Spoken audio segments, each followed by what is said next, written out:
আর পানি দিতে হবে না রে মা, তোর তো হাত ব্যথা হয়ে গেল, সেই সকাল থেকে মাথায় পানি দিচ্ছিস, এবার একটু বস। তোমার অসুখটাও তো বেড়েছে মা।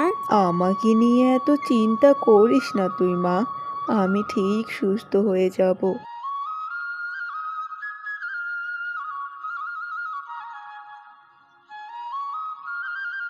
তিন্নি, তিন্নি।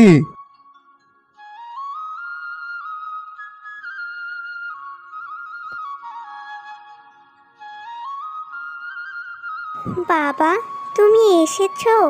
মায়ের অসুখ খুব বেড়েছে। তুমি মায়ের জন্য ওষুধ নিয়ে এসেছো তো? না, আমি আর তোমার মায়ের জন্য ওষুধ কিনতে পারবো না।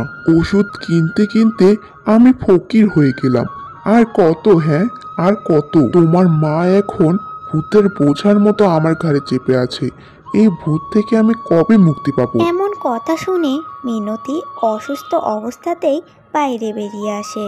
হঠাৎ করে মিনতি মাথা ঘুরে পড়ে যেতে ধরলে তার মেয়ে তাকে ধরে ফেলে। তোমার কি হয়েছে? ছোট মেয়ের সামনে এমন পাগলামি করছো কেন? পাগলামি করছি কি আমি এমনিতেই? কি দিয়েছো তুমি অভাব ছাড়া? তুমি তো একজন অলক্ষী। তোমার কাছে আমি এতই বোঝা হয়ে গেছি, তাহলে আমি এই সংসার ছেড়ে চলে যাচ্ছি। তা গেলে তো আমি কবেই মুক্তি পেয়ে যেতাম। হ্যাঁ, আজ সত্যিই চলে যাচ্ছি। মা তিন্নি, আয়। তিন্নি এখানেই থাকবে আমার সাথে, কোথাও যাবে না। না, আমি এখানে থাকবো না। এমন নিষ্ঠুর বাবার সাথে আমি থাকবো না। চলো মা, আমরা এখান থেকে চলে যাই। এরপর মিনতি আর তিন্নি বাড়ি থেকে বের হয়ে যায়।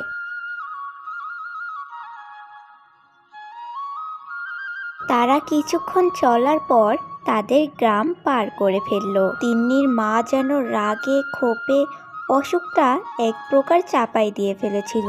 মনে হচ্ছে এত দূর পথ হাঁটার পরেও তার কোনো কষ্টই হচ্ছে না, কিন্তু আর বেশিক্ষণ সে অসুখটা চাপা দিয়ে রাখতে পারল না। মাথাটা ঘুরে উঠল, চোখ মুখ ঝিমঝিম করতে লাগলো, আর দাঁড়িয়ে থাকতে পারল না। হঠাৎ মাটিতে পড়ে গেল। মায়ের এই অবস্থা দেখে তিন্নি অনেক ভয় পেয়ে গেল। মা, ও মা, তুমি ঠিক আছো তো? পানি, পানি। মা তো শুধু পানি পানি করছে, কিন্তু আশেপাশে মাঠ আর গাছপালা ছাড়া আমি কিছুই দেখতে পাচ্ছি না। কোথায় যাই এখন? হঠাৎ তিন্নি দূরে একটা ছোট্ট কুঁড়ে ঘর দেখতে পায়। তিন্নি আর কিছু না ভেবেই সেই বাড়ির দিকে গেল সাহায্যের জন্য।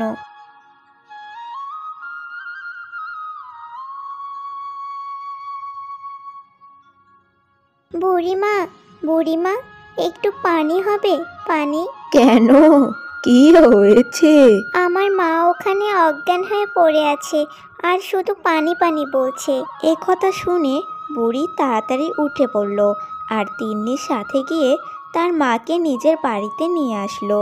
তোমার মায়ের তো ভীষণ জ্বর, ডাক্তার না দেখালে তো মারাই যাবে। এমন অবস্থায় তোমার মাকে নিয়ে বাইরে বেরিয়েছো কেন? এরপর তিন্নি বুড়িকে সব কথা খুলে বলল। ও, এই কথা। চিন্তা করিস না, আজ থেকে তোরা আমার সাথে এই বাড়িতেই থাকবি।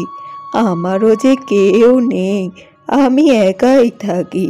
আজ থেকে তোর মা আমার মেয়ে, আর তুই আমার নাতনি, আর তোর মায়ের চিকিৎসা আমি করব। কিন্তু এতগুলো টাকা?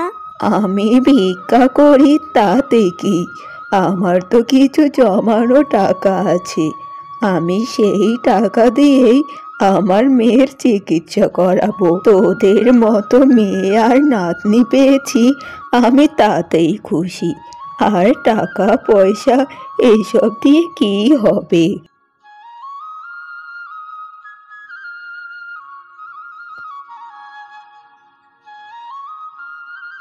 এদিকে হাসান মিয়া আবার একটি বিয়ে করেছে। নতুন বউ নিয়ে তার সংসার বেশ ভালোই চলছিল। মানুষ ঠিক কথাই বলেছে, সংসার সুখের হয় রমণীর গুণে। তোমার মতো গুণী বউ থাকলে কবেই আমি অনেক উন্নতি করতে পারতাম। এইভাবে বেশ কিছুদিন কেটে গেল।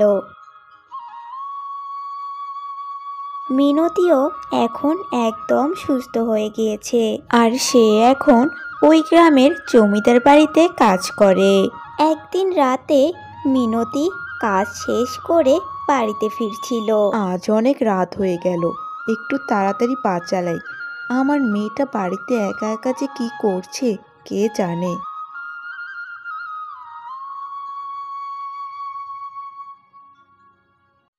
আচ্ছা ভাবি, এখানে এত মানুষ জড়ো হয়েছে কেন? এখানে একজন চোরকে মারা হচ্ছে। একজনের বাড়িতে চুরি করতে এসে ধরা পড়েছে। একটু দেখে আসবো নাকি চোরটাকে? না থাক, অনেক রাত হয়েছে, বাড়িতে যাই।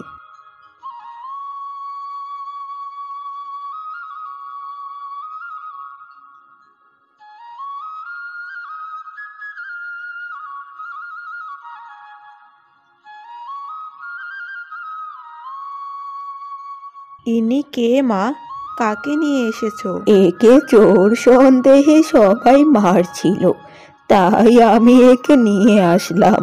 আমার মনে হচ্ছে এই বেচারা কিছুই করেনি, শুধু শুধু মার খেলো। কই দেখি একটু চোরকে। এ কি, এ তো তিন্নির বাবা। মা তিন্নি, তাড়াতাড়ি আয়, তোর বাবাকে ঘরে নিয়ে যেতে হবে। হ্যাঁ গো, তোমার কি হয়েছে? ওরা তোমাকে এভাবে মারলো কেন? কি করেছো তুমি? বিশ্বাস করো, আমি চুরি করিনি। তাহলে সবাই তোমাকে এভাবে মারলো কেন? সে অনেক কথা। নতুন বউ নিয়ে সংসার ভালোই চলছিল, হঠাৎ একদিন বউ আমাকে বুদ্ধি দিল। হ্যাঁ গো, তোমার তো জমি জমা অনেক আছে, সেই জমিগুলো বিক্রি করে তো তুমি একটা দোকান দিতে পারো, তাহলে তোমাকে আর কষ্ট করে মাঠে কাজ করতে হবে না। আরে বাহ, এটা তো তুমি ঠিকই বলেছ। তাহলে আমি তাই করব, আর কষ্ট করে মাঠে কাজ করতে হবে না। কালই লোক ডেকে সব জমি জমা বিক্রি করে দেব। এরপর আমি আমার সব জমি বিক্রি করে দেই আর বাজারে একটা দোকান দেই। কিন্তু কিছুদিন পর সেই দোকানে আগুন লেগে যায়, আমার সব কিছু পুড়ে ছাই হয়ে যায়। আমি সব কিছু হারিয়ে নিঃস্ব হয়ে গেছি শুনে আমার বউও আমাকে ছেড়ে চলে যায়। কাল রাতে আমি পাশের গ্রামের কাজ শেষ করে বাড়িতে ফিরছিলাম, হঠাৎ মাঝরাতে আমাকে একটা কুকুর তাড়া করে, আর আমি গিয়ে একটা বাড়িতে ঢুকে পড়ি, আর লোকজন আমাকে চোর সন্দেহে মারতে শুরু করে। তোমরা আমাকে ক্ষমা করে দিও, আমি তোমাদের সাথে অনেক অন্যায় করেছি, আমাকে ক্ষমা করে দিও তোমরা। এভাবে বলো না গো, তুমি যে তোমার ভুলটা বুঝতে পেরেছো এটাই অনেক। আজ থেকে আর কোনো কষ্ট নয়, আমরা সবাই মিলে একসাথে সুখে শান্তিতে বসবাস করব।